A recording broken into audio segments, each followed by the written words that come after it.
जब देश के राजधानी में दिल्ली में 700 से ज़्यादा किसान जो सुसाइड किया है, आत्महत्या किया है, मैं इसलिए कहना चाहता हूं कि उसको सरकार ने मारने का प्रयास किया गया, सरकार के द्वारा हत्या की गई, वो मरे हैं 700 किसान।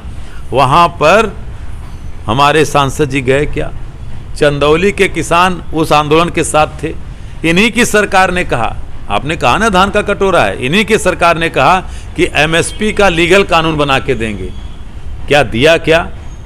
तो आज चंदौली के सांसद होने के नाते, पूर्व कैबिनेट मिनिस्टर होने के नाते, वर्तमान में भी वो मंत्री हैं, क्या कभी सवाल उठाया कि क्या किसानों के फसलों के एमएसपी के कानून का लीगलाइजेशन जो करना था, क्योंकि देश के प्रधानमंत्री जी ने, और वो गुरु पूर्णिमा की तिथि आ रही है, गुरु पूर्णिमा के दिन ही उन्होंने घोषणा की थी 2021 में कि हम किसानों का मांग मानते हैं, वो अपना धरना समाप्त करें। किसान अपने गांव गए, अपने घर गए, लेकिन क्या प्रधानमंत्री जी ने वो मांग पूरी की? दूसरी तरफ एक और झूठ बताऊं, क्योंकि बनारस से लोगों ने सांसद नहीं प्रधानमंत्री चुना। अभी प्रधानमंत्री जी छत्तीसगढ़ गए। एक तरफ तो वो कहते हैं कि हमारी सरकार ने इतना बड़ा काम किया है कि 15 करोड़ लोग गरीबी रेखा के ऊपर उठ गए, और 15 करोड़ लोग गरीबी रेखा के ऊपर उठ जा रहे हैं और कह रहे हैं अगले 5 साल तक हम 80 करोड़ लोगों को 5 किलो राशन देंगे। तो बढ़ कौन रहा है? अगर आप 15 करोड़ लोगों को गरीबी रेखा से ऊपर उठा रहे हैं और आप कह भी रहे हो कि 80 करोड़ लोगों को मैं 5 साल, अगले 5 साल 5 किलो राशन भी दूंगा, आप सोचिए।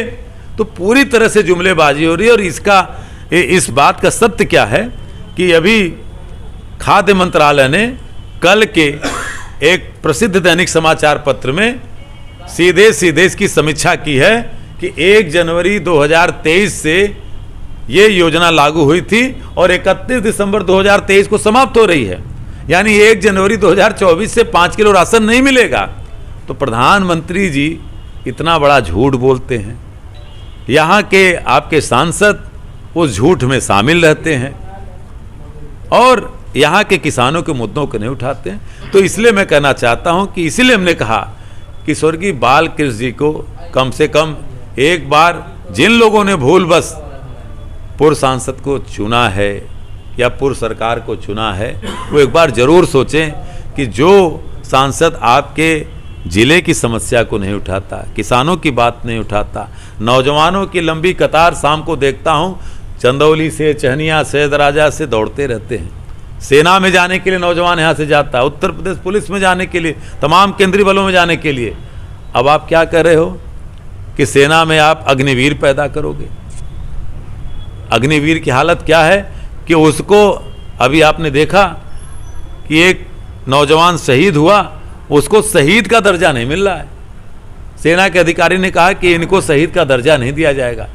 बताइए, आप एक तरह से नौजवानों को केवल ये दे रहे हो कि 4 साल आइए और एक पैकेज पाएंगे, जाएंगे, 4 साल बाद वो क्या करेगा? एक बेटा अपने बाप के सामने रिटायर हो जाएगा। 24 साल की उम्र में बेटा जो है 19 साल की नौकरी करेगा और 24 साल में रिटायर हो जाएगा। रिटायर्ड बेटे की शादी कौन लड़की का बाप करेगा उससे?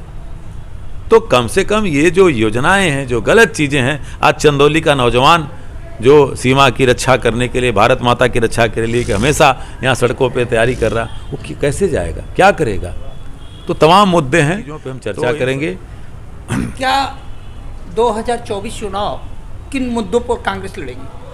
देखिए, कांग्रेस, पहली बात कि मुझे आज़ादी के पहले से लेकर के और आगे चर्चा अगर करूँगा तो इतना ज़रूर कहूँगा कि कांग्रेस को लोग अब देख रहे हैं, और देख ही नहीं रहे हैं बल्कि लोगों की निगाहों में कांग्रेस उस सपने को दिखा रही है, या जो सपने कांग्रेस के कार्यकाल में अधूरे रह गए थे।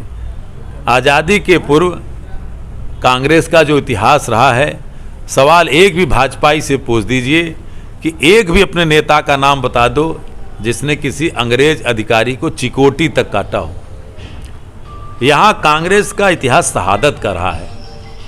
मैं केवल गांधी परिवार को लेकर नहीं कहूँगा कि हमारे नेता आज़ादी के बाद इंदिरा जी रही हों, राजीव जी रहे हों, इन्होंने देश की सुरक्षा के लिए, देश की शांति व्यवस्था के लिए अपनी शहादत दी। उसके पहले भी कांग्रेस के तमाम और उस आंदोलन, कांग्रेस के आंदोलन के साथ लाखों लाख कार्यकर्ताओं ने शहादत दी, तब ये देश आज़ाद हुआ। आज जो लोग 50 साल के कांग्रेस के कार्यकाल पे लगातार राज्यों के परिणाम जब 3 दिसंबर को आएंगे तो ये एक सेमीफाइनल है 2024 के उद्घोष का।